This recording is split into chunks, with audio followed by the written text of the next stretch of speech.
하늘에 계신 우리 하나님 아버지, 거룩한 안식일을 우리에게 허락해 주시니 감사합니다. 이 세상을 창조하시고 죄범한 인생들을 다시 구원하시며 우리를 변화시켜 하늘에 살기에 적합한 사람들로 만드시는 주님의 능력과 은혜를 진심으로 감사합니다. 오늘 하나님, 우리들 모두가 겸손한 마음으로 살아계신 우리 하나님 앞에 예배 드리기 위하여 겸손히 머리를 숙였사오니 약속하신 거룩한 성령이 우리의 심령에 임하셔서 하늘의 기별을 감당하게 하시고 하나님의 뜻을 분별하게 하시며 아버지께서 원하시는 바로 그 삶을 살아가도록 도와주시옵소서. 오늘 하나님께서 말씀하실 때에 우리에게 겸손하고 겸허한 마음을 주사 그 말씀을 그대로 바로 자신에게 주시는 기별로 받아들이며 순종하며 살아가는 은혜와 능력을 우리에게 주시옵소서. 우리 주 예수님 이름으로 기도합니다. 아멘.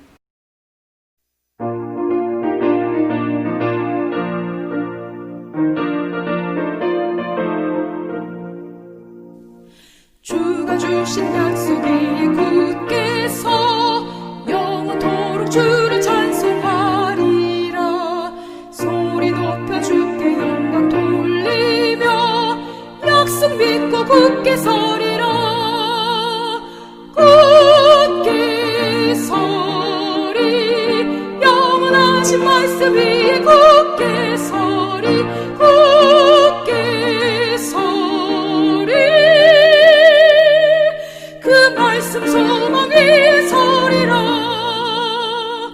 주가 주신 약속 위에 굳게 서 세상 염려 내게 엄습하여도 말씀으로 힘써 싸워 이기며 약속 믿고 굳게 서리라.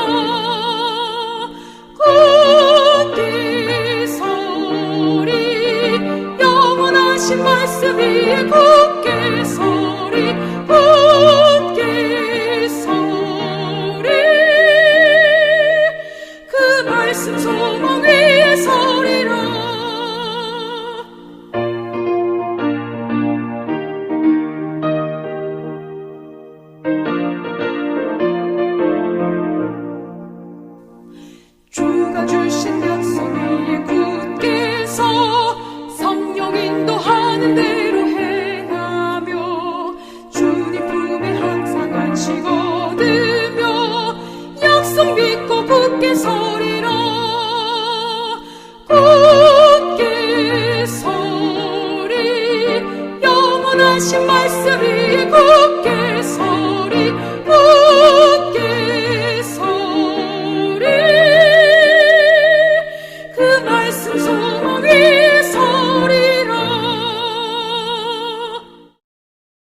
사랑과 은혜가 풍성하신 하나님 아버지, 거룩한 안식일 주님 앞에 예배를 드릴 수 있도록 인도하여 주심을 감사드립니다.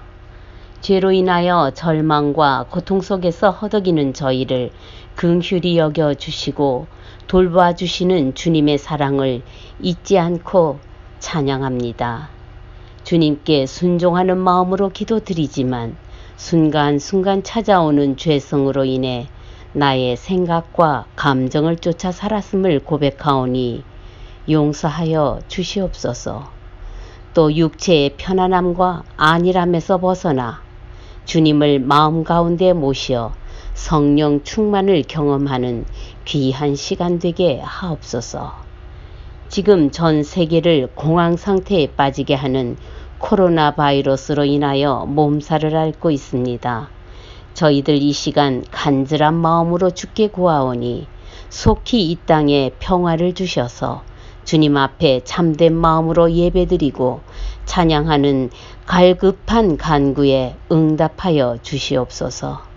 주님의 은혜 없이는 아무것도 할 수 없는 존재임을 깨닫게 하시고 세상으로 향한 눈을 주님께로 돌려 주님을 간절한 마음으로 찾는 귀한 시간 되게 하소서.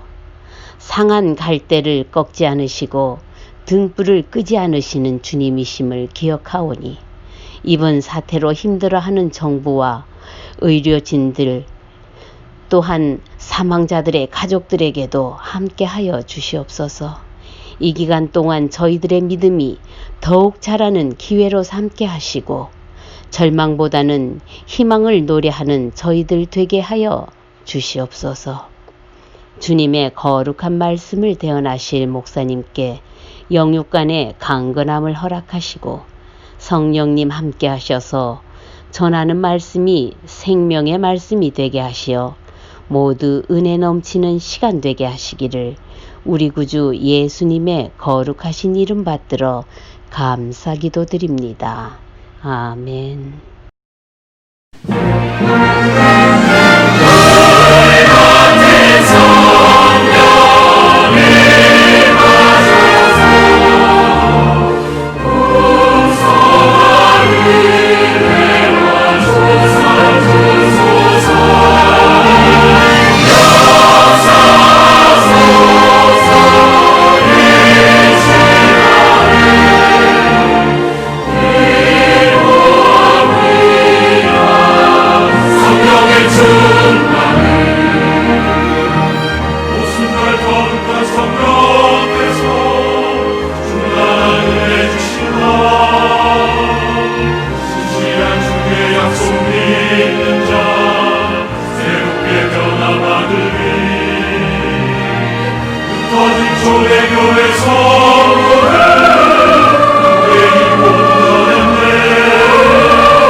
사랑하는 성도 여러분, 안녕하십니까? 하나님의 변함없는 돌보심이 이 행복한 안식일, 살아계신 하나님 앞에 예배드리기 위해 모인 우리 모든 각 가정의 성도들 한 분 한 분에게 주님께서 충만한 은혜로 채워주시기를 바랍니다. 오늘 함께 살펴볼 하나님의 말씀은 에베소 5장 18절부터 21절까지 말씀입니다. 에베소 5장 18절부터 21절까지요. 술 취하지 말라. 이는 방탕한 것이니 오직 성령으로 충만함을 받으라. 시와 찬송과 신령한 노래들로 서로 화답하며 너희의 마음으로 주께 노래하며 찬송하며 범사의 우리 주 예수 그리스도의 이름으로 항상 아버지 하나님께 감사하며 그리스도를 경외함으로 피차 복종하라. 아멘. 오늘 저는 에베소 5장 18절부터 21절을 본문으로 해서 성령 충만은 무엇인가? 성령 충만은 무엇인가? 다시 말하자면 성령 충만의 의미에 대해서 함께 말씀을 나누려고 합니다. 우리가 신앙생활을 하면서 자주 듣는 말 중에 하나가 바로 성령 충만입니다. 그런데도 이 말의 성경적 의미를 제대로 이해하는 사람들은 많지 않아요.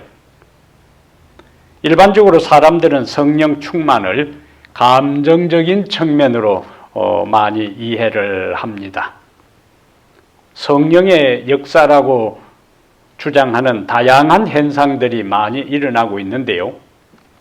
어떤 사람은 성령 충만을 경험했다고 해서 온 몸을 심하게 흔들고 떠는 사람도 있습니다. 또한 마루에 구르기도 하고 뒤로 넘어지기도 하고 심지어 개처럼 킁킁 짖는 소리를 내기도 합니다. 재밌는 것은 어떤 사람들은 성령을 받았다 해서 웃음을 참지 못하고 떼굴떼굴 구르면서 몇 시간씩 웃는 사람도 있고 반대로 어떤 사람은 울고 소리치고 알 수 없는 방언을 하는 사람도 있습니다. 이러한 기이하고 특별한 경험을 많은 사람들이 성령 충만으로 오해하고 있어요. 이것은 성경적 의미의 성령 충만이 아닙니다. 거짓된 현상이요. 많은 경우에 이러한 현상의 배후에 사단이 작용하고 있어요. 그러면 오늘 제목처럼 성령 충만은 도대체 무엇을 의미하는가? 그 의미를 우리가 신학적으로 성경적으로 정확하게 분명하게 이해하고 개념을 깨닫게 될 때에 우리의 삶에 성령 충만한 삶을 구체적으로 실제적으로 경험하고 또 살아갈 수가 있습니다. 성령 충만의 첫 번째 의미는 모든 삶의 영역에서, 여기는 모든 삶의 영역에서 성령의 지배를 받는 상태를 말합니다. 모든 삶의 영역에서 성령의 지배를 받는 상태, 그것이 무엇이라고요? 성령 충만. 오늘 본문의 시작이 어떻게 되지요? 5장 18절에 술 취하지 말라. 이는 방탕한 것이니. 이 말씀을 먼저 하고 난 다음에 바울은 뒤이어 오직 성령으로 충만함을 받으라. 이렇게 이야기를 하고 있습니다. 본문은 그래서 술 취하는 것과 성령으로 충만한 것을 대조시키고 있어요. 그러므로 술 취하는 상태가 무엇인가 하는 것을 알면은 성령으로 충만하게 되는 것이 어떤 상태인지를 우리가 이해할 수가 있습니다. 사도행전 2장의 오순절의 경험 이후에 제자들이 담대하게 복음을 전했을 때에 사도행전 2장 13절에 보면은 조롱하는 사람들이 제자들을 보면서 뭐라고 이야기했냐면은 새술에 취했다 그랬어요. 그러니까 오순절을 경험한 제자들의 모습을 보면서 사람들은 제자들을 어떻게 봤다고요? 새술에 취한 것으로 봤어요. 그러니까 무언가 술에 취했다는 어떤 특징들이 성령에 취한 것, 성령 충만한 것, 성령의 임재함에 대한 것하고 유사한 특징이 있을 것이다 하는 것을 우리가 여기서 짐작할 수가 있어요. 술에 취하면 어떤 특징이 나타나죠? 술에 취하게 되면은 우리 몸의 모든 기능, 정신과 지성, 마음과 의지 등이 술의 영향을 받고 술의 지배를 받게 됩니다. 술에 취하게 되면은 평소에 말을 잘 하지도 않고 수줍음을 타고 나서지도 않고 아주 얌전한 사람들이 술이 취하게 되면은 말이 많아져요. 말이 길어집니다. 그리고 어떤 사람들은 노래를 합니다. 어떤 사람들은 덩실덩실 춤을 춰요. 이러한 장면이 송창식의 고래사냥이라는 노래 가사 그대로 나오잖아요. 술 마시고 노래하고 춤을 춰봐도 가슴에는 하나 가득 슬픔뿐이네. 뭘 이야기하지요? 하나님을 떠난 인생들이 무엇을 추구하는가 하는 것이 그 노랫말에 있고, 하나님을 떠난 인생들이 추구하는 그 끝이 무엇인가, 결말이 어떤 상태인가 하는 것이 나타나 있는 겁니다. 가슴에는 하나 가득 슬픔뿐이네. 술 마시고 노래하고 춤을 춘 그 결과 가슴에는 뻥 뚫린 것 같고 슬픔만 가득 찬 그것이 인생들이 추구하는 쾌락의 끝이요 결말입니다. 술 취하게 되면 또 어떤 현상이 있는가? 술을 서로 권해요. 이미 취한 상태에서도 자 한 잔 더, 자 한 잔 더 서로 돌아가면서 계속 권합니다. 어떤 사람은 술이 취하게 되면 울어요. 그리고 푸념을 합니다. 그 소리는 대부분 인생을 긍정하고 다른 사람에 대해서 감사하고 고마워하고 자신을 긍정하고 삶을 다짐하는 그런 내용의 울음이 아니고 대부분 허물을 이야기하고 절망을 이야기하고 비관적인 걸 이야기하고 다른 사람을 원망하는 내용, 그런 투로 웁니다. 또 어떤 사람은 술이 취하게 되면은 용감해져요. 그리고 힘이 생깁니다. 이걸 뭐라고 하지요? 술 기운이라 그래요. 술 기운. 평소에는 기운이 없었는데 술이 들어가서 기운이 났다 해서 술 기운이라 그래요. 술 기운이 생기면은 나타나는 현상이 있는데 누구에게나 이제 시비를 겁니다. 싸워봐야 이기지도 못하고 얻어 터지기만 할 상대에게 시비를 걸어요. 그리고 누구에게나 소리를 지르고 아무 곳에나 볼일을 봅니다. 이러한 현상은 뇌기능이 저하되어 자아저력과 이성을 상실한 결과요. 우리의 행동과 삶의 모습은 무엇이 우리를 채우고 있는가에 의해 영향을 받습니다. 부정적인 면에서 분노가 우리 안에 가득 차 있으면, 오늘 표현을 빌리면 충만하면 분노가 삶을 지배하게 돼요. 탐욕이 가득 차 있으면, 욕심이 가득 차 있으면 탐욕과 욕심이 우리의 삶을 통제합니다. 우리의 삶을 누가 지배하는가, 다스리는가, 통제하는가, 이것에 의해 우리의 인생은 영향을 받고 삶의 방향이 좌우되고 운명이 달라집니다. 앞에서 본 것처럼 술에 취하면 술의 영향과 지배를 받아 행동과 삶이 달라지는 것처럼 성령으로 충만하면 성령의 영향과 지배를 받아 우리의 사상과 인생의 가치관과 우리의 행동과 삶의 결정적인 변화가 나타납니다. 그러면 하나님의 성령은 언제부터 우리를 지배하는가? 우리의 삶의 생각과 가치관과 사상과 행동에 영향을 주고 변화를 일으키기 시작하는가? 성령은 우리가 예수님을 개인의 구주로 받아들일 때에 우리 안에 거하기 시작합니다. 이전에는 하나님의 성령은 우리의 마음 문을 밖에서 두드려요.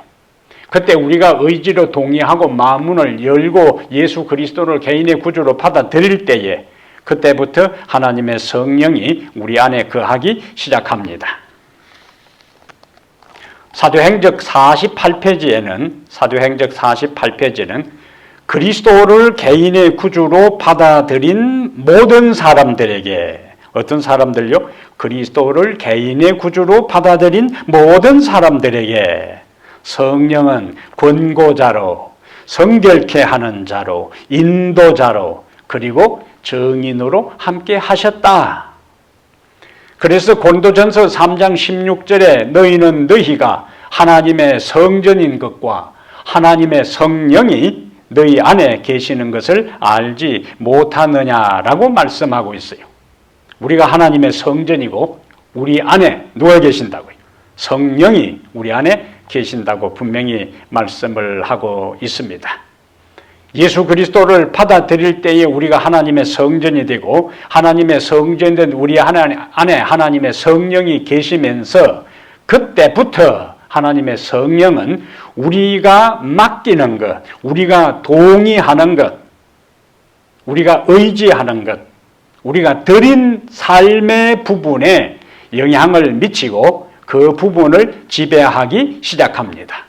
부분적으로 드리고 부분적으로 굴복하고 부분적으로 바치면은 부분적으로 지배하고 우리의 인생의 모든 삶의 영역을 다 그분에게 드릴 때는 그분이 전적으로 우리를 지배하기 시작합니다. 그러면서 우리의 삶의 영역에서 매 순간 끊임없이 우리에게 갈 길을 보여주시고 살 길을 말씀하십니다. 그것을 이사야 선지자는 이사야 30장 21절에서 이렇게 말씀을 하고 있어요. 이사야 30장 21절에 우리 안에 계신 하나님의 성령이 이제 우리의 삶의 모든 영역에서 어떻게 하시는가 하는 것을 이사야 30장 21절에 너희가 오른쪽으로 치우치든지 왼쪽으로 치우치든지 내 뒤에서 말소리가 내 귀에 들려 이르기를 이것이 바른 길이니 너희는 이리로 가라 할 것이며 이것이 무엇인가? 하나님의 성령의 세미한 음성입니다. 하나님의 소리요.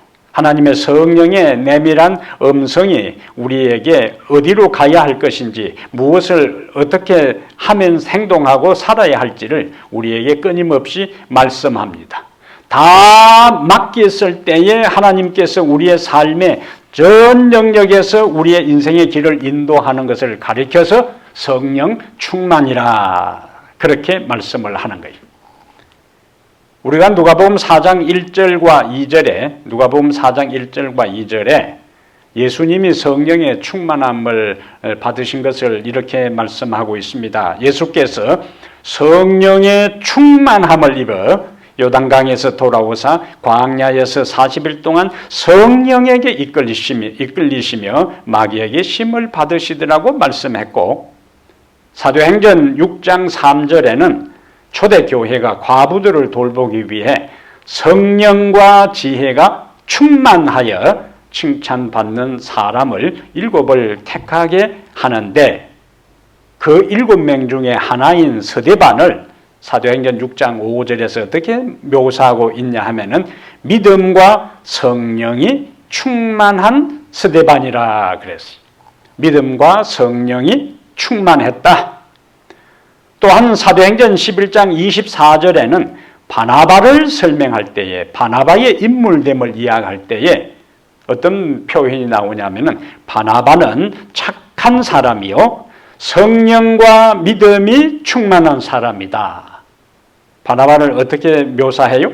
착한 사람이요. 그 다음에 오늘 주제의 흐름과 같은 맥락에서 성령과 믿음이 충만한 사람이라 그렇게 바나바를 묘사하고 있습니다.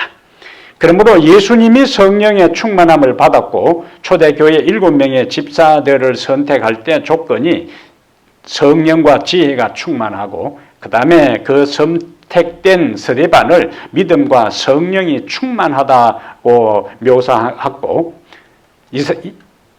사울을 제자들에게 소개한 바나바를 설명할 때 바나바는 착한 사람이요 성령과 믿음이 충만한 사람이라 이렇게 표현한 것을 다 종합하면 성령이 충만하다는 말씀은 무슨 의미인가? 한 사람이 그의 삶의 모든 영역에서 전적으로 성령의 지배를 받고 그분의 인도와 권고를 따라 생활하는 것을 무엇이라고 한다고요? 성령 충만한 삶이다. 그렇게 정리할 수가 있습니다. 이러한 경험은 한 번의 극적인 경험이 아니라 그의 일상의 모든 삶의 영역에서 항상 꾸준하게 지속적으로 성령께 굴복하는 삶을 의미합니다. 그러므로 성령 충만은 그리스도인의 삶의 가장 원초적이고 기본적인 삶의 방식이요.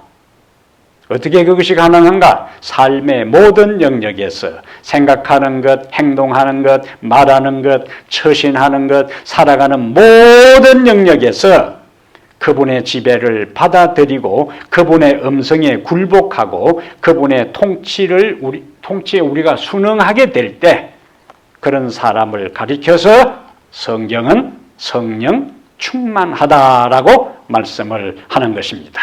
우리들 모두가 우리의 삶의 모든 영역에서 성령의 지배를 받는 성령 충만한 삶을 살게 되기를 축복합니다. 두 번째 성령 충만은 무엇인가? 삶의 모든 영역에서 이거는 똑같아요. 말씀을 따라 사는 것이다. 두 번째 성령 충만한 삶의 특징은 삶의 모든 영역에서 말씀을 따라 사는 것을 의미합니다. 하나님께서 태초의 말씀으로 이 세상을 창조하시는 현장에 누가 계셨는가? 성령이 함께 계셨어요. 창세기 1장 2절에 태초에 하나님의 세상을 창조하는 그 현장에 하나님의 영이 수면에 운행하셨습니다. 그리고 태초에 말씀으로 계셨던 예수님, 요한복음 1장 1절에 태초에 말씀이 계시니라, 그 말씀이 예수님이잖아요. 그 말씀이 마리아에게 잉태될 때 하나님의 성령이 관여하셔서 마리아에게 잉태되었습니다. 그러면 말씀으로 세상을 창조할 때 하나님의 성령이 함께 하셨고 말씀이셨던 예수님이 마리아에게 잉태될 때에 성령으로 잉태된 이것은 무엇을 의미하는가? 말씀과 성령은 따로 역사하는 것이 아니라 항상 짝을 이루어 역사하는 것을 우리에게 말씀해 주고 있습니다. 예수님께서 요한복음 14장과 15장에서 보혜사 성령에 대한 말씀을 많이 하셨는데 요한복음 14장 26절에 이렇게 말씀하셨어요. 보혜사 곧 아버지께서 내 이름으로 보내실 성령 그가 너희에게 모든 것을 가르치고 내가 너희에게 말한 모든 것을 생각나게 하리라. 예수님께서 이 말씀에서 강조하는 것은 보혜사 성령의 역할은 예수님의 말씀을 가르치고 예수님께서 하신 말씀을 생각나게 하는 것이 누가 하냐면은 바로 보혜사 성령 하나님께서 말씀을 생각나게 하는 거예요. 사도행전 10장 44절에 아주 중요한 말씀이 있습니다. 말씀과 성령과 연결해서 우리에게 시사하는 중요한 말씀이 있는데 사도행전 10장 44절에 이제 백부장 고넬료 집에서 베드로가 고넬료의 초청을 받아 그곳에 가서 말씀을 전할 때의 상황을 이렇게 묘사하고 있어요. 사도행전 10장 44절, 베드로가 이 말을 할 때에 성령이 말씀 듣는 모든 사람에게 내려오시니, 베드로가 고넬료 집에 가서 복음을 전합니다. 그리고 그 복음을 듣는 모든 사람에게 하나님의 성령이 그때에 임했어요. 뭘 우리에게 가르쳐 줄까요? 말씀이 임하는 곳에 성령이 함께 역사하신다는 겁니다. 오늘 이 말씀을 듣는 모든 가정마다, 여러분의 심령마다 하나님의 성령이 바로 지금 여러분이 말씀을 듣는 이 시간에, 여러분의 현장에 하나님의 성령이 함께 임재하신다는 사실을 믿으시길 바랍니다. 말씀 있는 곳에 항상 성령이 함께 임재하셔요. 다시 오늘 본문으로 이제 돌아가 보겠습니다. 에베소 5장 18절에 술 취하지 말라, 이는 방탕한 것이니 오직 성령으로 충만함을 받으라. 여기 성령으로 충만함을 받으라 하는 말씀이 이제 있고, 그 뒤 이어서 뭐가 나오냐면은 시와 찬송과 신령한 노래들로 서로 화답하며 너희의 마음으로 주께 노래하며 찬송하고, 한마디로 하나님의 성령의 충만함을 받을 때에 찬송을 하게 되고, 20절에는 범사에 우리 주 예수 그리스도 이름으로 항상 아버지 하나님께 감사하며, 성령 충만의 그 열매와 결과가 찬양이 나오고 그 다음에 감사가 나와요. 그리고 다시 22절부터 이제 반복해서 뭐가 나오냐면은 부부 사이에 어떤 도리로 살 것인가에 대한 것이 나오고, 그 다음에 다시 남편과 아내 사이의 역할뿐만 아니라 그 다음에 자녀들을 양육하는 것, 이러한 것들이 연이어서 나와요. 자, 이것을 염두에 두고, 성령 충만을 염두에 두고 골로새서 3장 16절 17절의 말씀을 보겠습니다. 여기에 골로새 3장 16절 17절과 에베소 5장 18절이 서로 긴밀한 짝을 이루는 것을 발견할 수 있어요. 골로새 3장 16절 같이 찾아봅니다. 자, 앞에는 성령으로 충만함을 받으라 한 다음에 찬양과 감사와 부부 사이의 도리에 대한 것들이 연이어 나왔어요. 자, 그걸 염두에 두고 골로새 4장, 자, 이 말씀을 이제 다시 보겠습니다. 골로새 3장, 그리스도의 말씀이, 3장 16절에 그리스도의 무엇이요?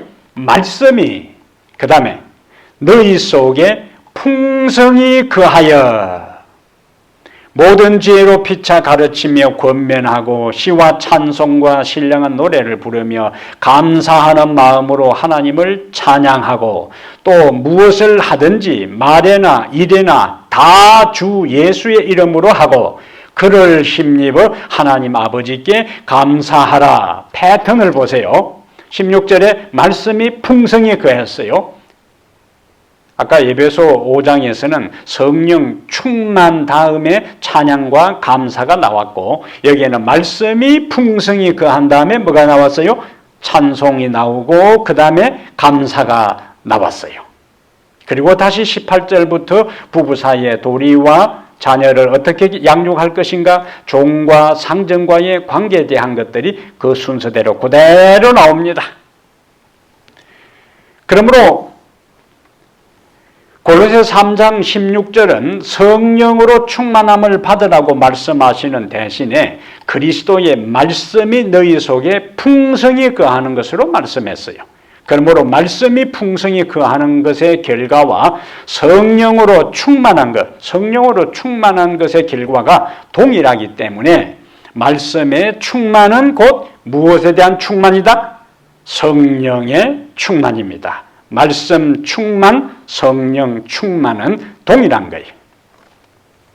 그리스도의 말씀이 우리 속에 풍성히 거할 때에 에베소서의 표현을 빌리면 뭡니까? 그리스도의 말씀이 우리 속에 풍성히 거한다는 것은 그리스도의 말씀이 충만할 때 동일한 거예요. 그 말씀이 우리 모든 삶을 인도하셔요. 마찬가지로 하나님의 성령으로 충만하게 될 때 그 성령이 우리를 지배하시고 다스리시고 인도하시는 겁니다. 성령이 인도하시는 것과 또 무엇이 인도하는 거죠? 말씀이 인도하는 것은 동일한 것이라는 이야기. 예수님은 성령으로 잉태하고 침례를 받으실 때에 성령이 그에게 임하셨어요. 예수님의 삶과 성령과의 관계입니다. 그분은 성령에 이끌려 광야에서 사단에게 시험을 받으시고 또 시험에서 승리한 후에 성령의 능력으로 갈릴리로 돌아가셨어요. 심지어 히브리 9장 14절에는 예수님은 영원하신 성령으로 자기를 하나님께 드렸다고 말씀하고 있고 로마서 1장 4절에는 성령의 능력으로 부활하셨어요. 그러므로 예수님의 지상생애는 전적으로 성령의 인도와 지배를 받는 삶으로 특징 지어졌습니다. 그러면 여러분, 이렇게 성령 충만한 삶을 사신, 잉태하시고 침례 받으시고 시험 받으시고 그 다음에 복음을 전하시고 죽고 부활한 모든 것이 성령과 직접적인 연결 속에서 그가 생애하신 그 예수님이 말씀에는 어떤 태도를 취하셨는가?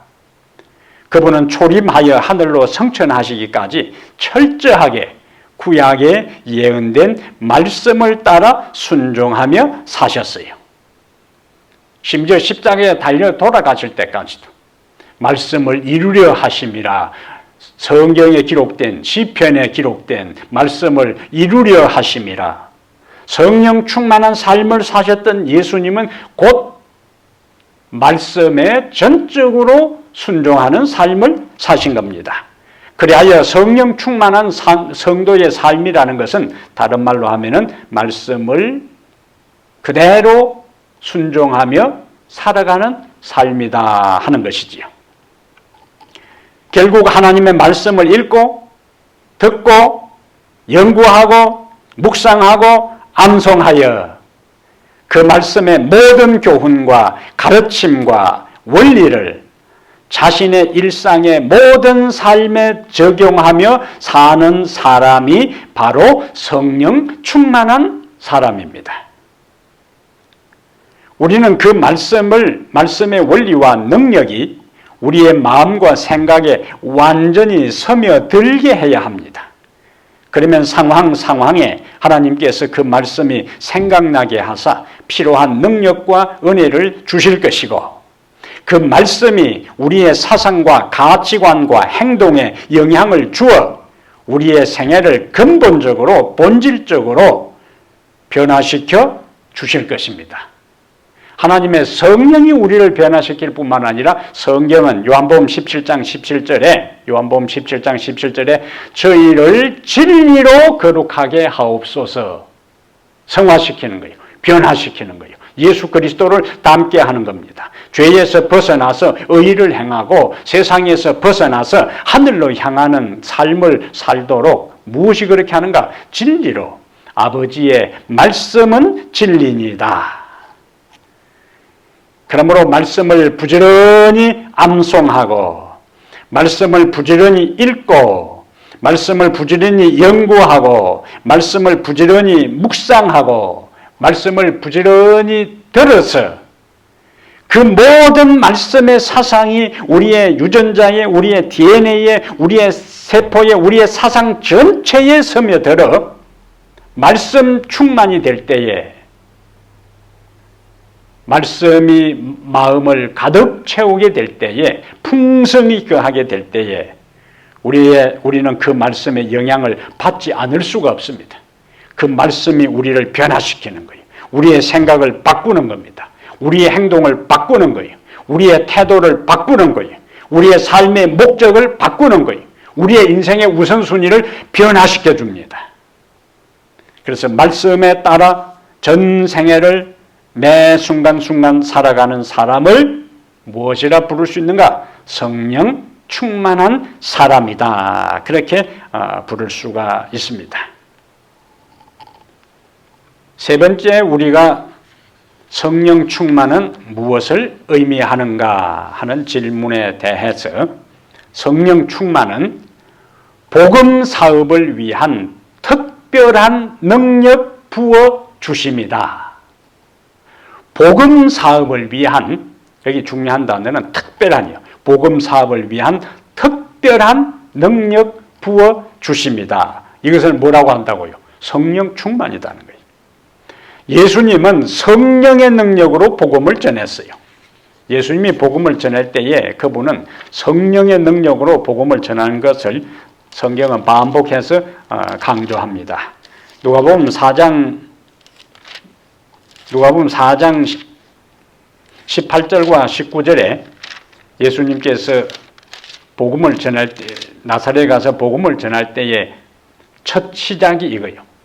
누가복음 4장 18절에 주의 성령이 내게 임하셨으니, 성령이 그에게 임해요.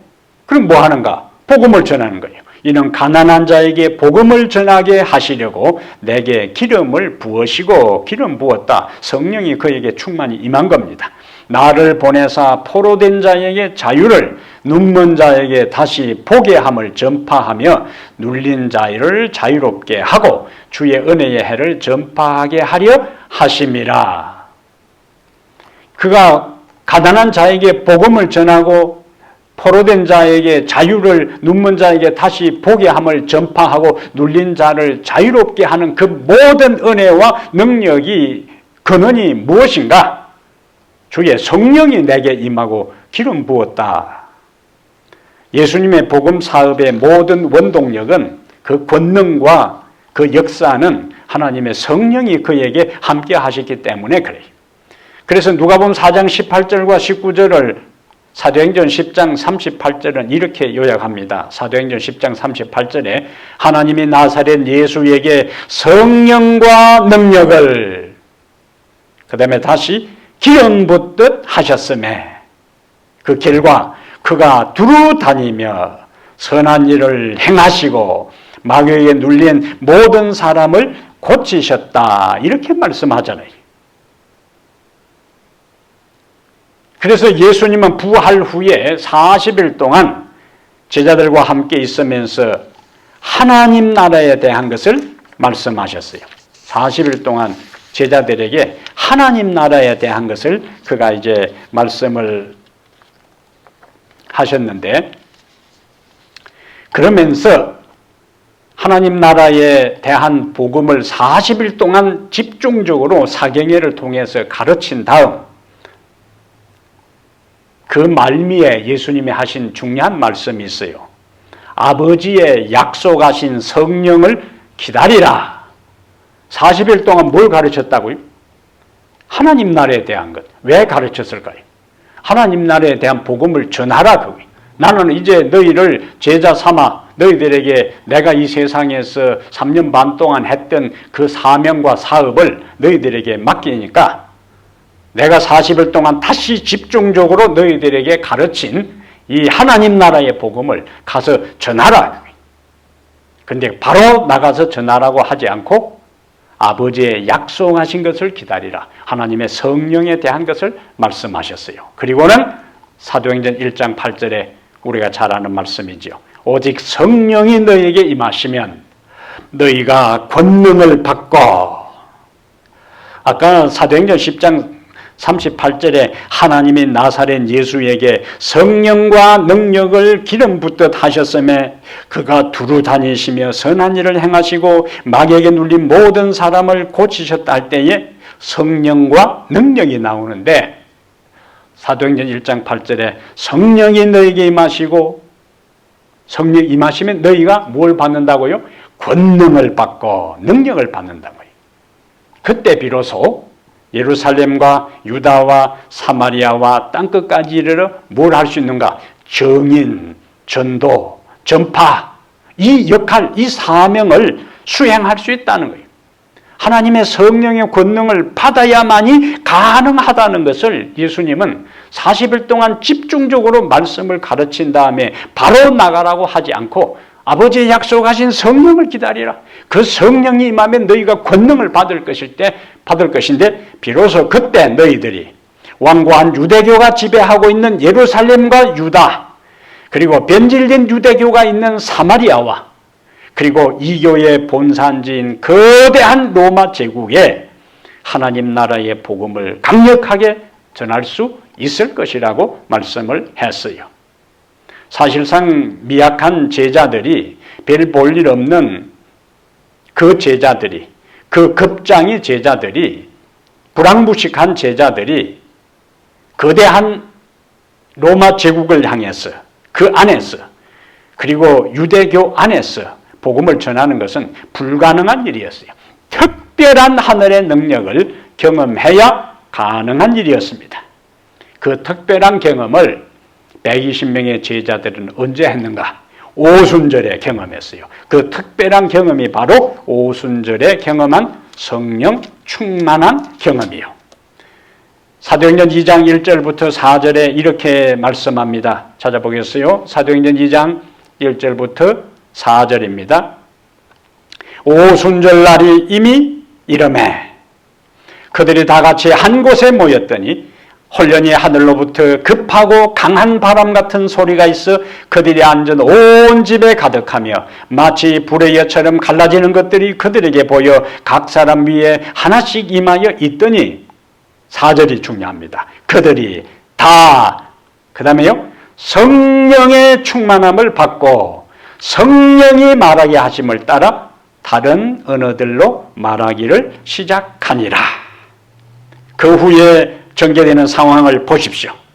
베드로가 한 번 설교했을 때에 하루에 3,000명이 회심했고 2장 47절에는 주께서 구원받는 사람을 날마다 더하게 하시니라고 말씀하고 있습니다. 그들이 강력하게 복음을 전할 때에 수많은 수천 명의 사람들이 유대교에서 예수 그리스도를 받아들이는 기독교로 개종하게 될 때에 유대교의 지도자들이 가만히 있지 않지요.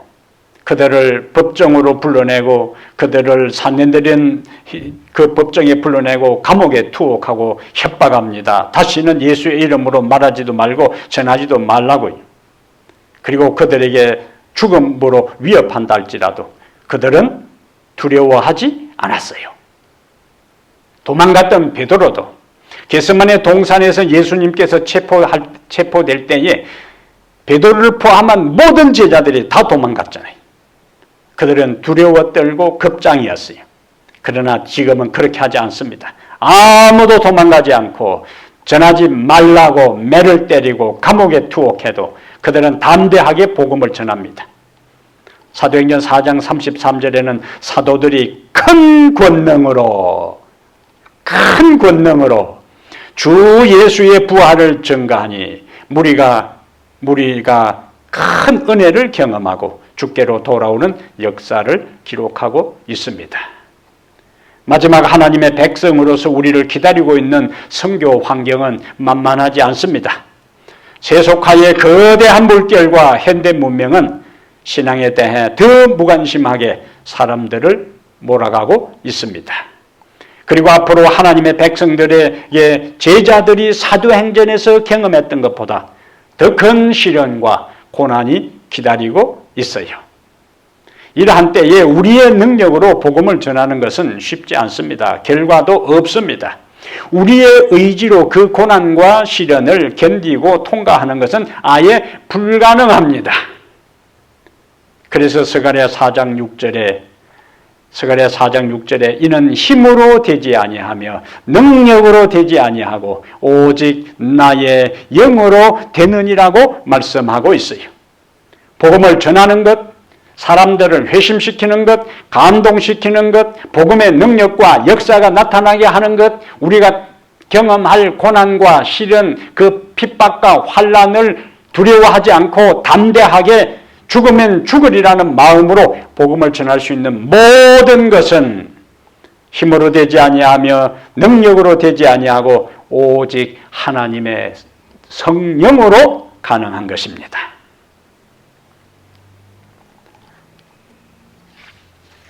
역사의 마지막에 하나님의 성령의 강력한 역사가 종말의 때에 나타날 것인데요.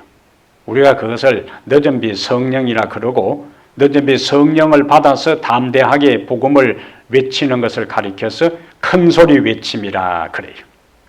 이러한 것을 각시대 대쟁투 612페이지에 마지막 하나님의 백성들, 준비된 자들이 성령 충만을 받아 담대하게 복음을 증거할 때에 나타나는 현상을 엘렌 G. 화이트는 이렇게 묘사합니다.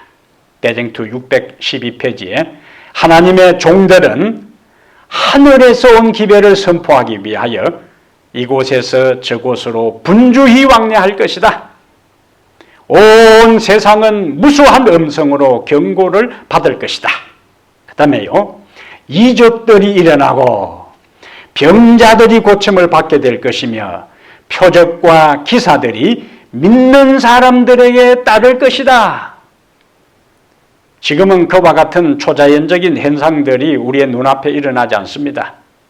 그러나 하나님의 강력한 능력이 아니고는 복음을 전할 수 없는 그러한 상황에 우리가 직면하게 될 때는 이적들이 일어나고 병자들이 고침을 받게 될 것이며 표적과 기사들이 믿는 사람들에게 따를 것이다. 그러면서 기별은 변론으로 전해지기보다 하나님의 영의 깊은 감동으로 전해질 것이다. 아멘. 우리 능력으로, 우리 지식으로, 우리 구변으로, 우리 경험으로 전하는 것이 아니고 기별은 변론으로 전해지기보다 하나님의 영의 깊은 감동으로 전해질 것이다. 이것이 바로 복음 사업을 위한 특별한 능력 부어주심, 마지막 시대에 약속한 늦은비 성령, 오늘 본문과 연결해서 표현하면 성령 충만입니다. 하나님의 성령 충만을 경험한 자들이 환난을 통과하게 될 것이고 박해를 이길 것이고 담대하게 복음을 전할 것이고, 하나님의 성령 충만한 사람이 그렇게 된다는 거예요. 결정적으로 강력한 하늘의 능력이 필요할 때에 주님께서 누구에게? 준비된 종들에게 성령 충만을 허락하실 것입니다. 이 약속을 믿고 감사하고 준비하고 살아가게 되기를 바랍니다. 사랑하는 여러분, 이미 우리 안에 계시는 성령님께 우리 일상의 모든 삶의 영역에서 그분이 절대적인 주권을 행사하시도록 우리의 삶을 그분에게 맡기게 되기를 바랍니다. 우리의 인생의 모든 주도권을 그분께 드리시기를 바랍니다. 그리고 매일 말씀을 가까이 해서 그 말씀이 교훈하고 우리에게 깨우치시고 가르치는 대로 그 말씀을 삶에 적용하여 실천하는 삶을 살게 되기를 바랍니다. 그렇게 할 때에 우리는 능력 있게 복음을 전하게, 우리를 통해 하나님께서 능력 있게 복음을 전하게 하실 것이고, 모든 위기와 시련과 고난을 이길 수 있는 능력을 주실 것입니다. 성령 충만, 말씀 충만, 능력 충만을 우리의 삶에서 실제적으로 경험하며 살게 되기를 주의 이름으로 축복합니다.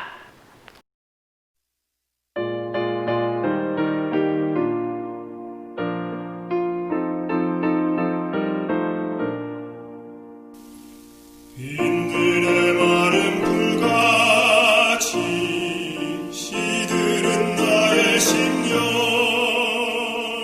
주님의 허락한 성령 간절히 바랍니다.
우리에게 성령 충만한 삶을 살기를 원하시고 또 그렇게 우리에게 성령 주시기를 즐겨하시고 기다리시는 하늘에 계신 우리 하나님 아버지시여, 오늘 말씀을 통하여 성령 충만의 의미가 무엇인지를 우리에게 분명하고 명확하게 깨우쳐 주시니 감사합니다.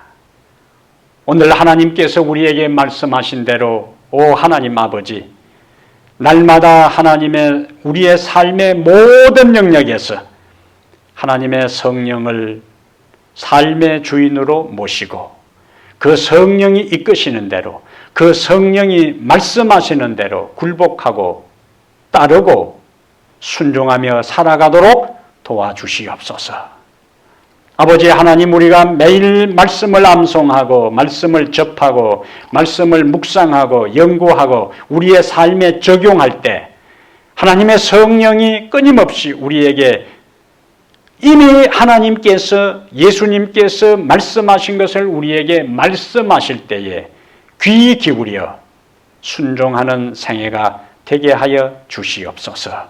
우리의 온 사상이 하나님의 말씀에 영향을 받아 그 말씀이 스며들어서 우리의 인생의 가치관과 세상을 살아가는 사상과 우리의 태도와 행동과 삶의 목적과 우선순위가 말씀에 기초해서 말씀을 따라 살아가는 생애가 되게 해 주시옵소서.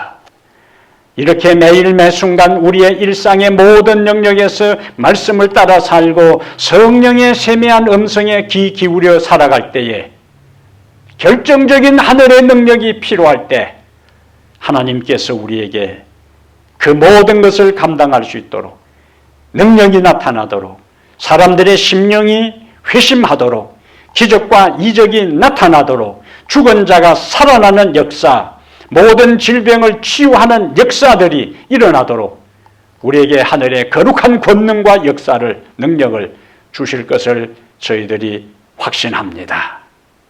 그 언젠가 우리에게 임할 그 능력에 대한 것을 생각하는 대신에 오늘 우리의 일상의 삶에서 성령의 이끄심을 따라 살아가 결정적인 순간에 우리의 일상의 삶의 연장선에서 성령 충만한 능력을 경험해 주를 위해 충성하고 환난을 통과하고 복음을 증거하고 구원받은 자로서 하나님 앞에 우리 주 예수 그리스도 앞에 서도록 축복하여 주시옵소서.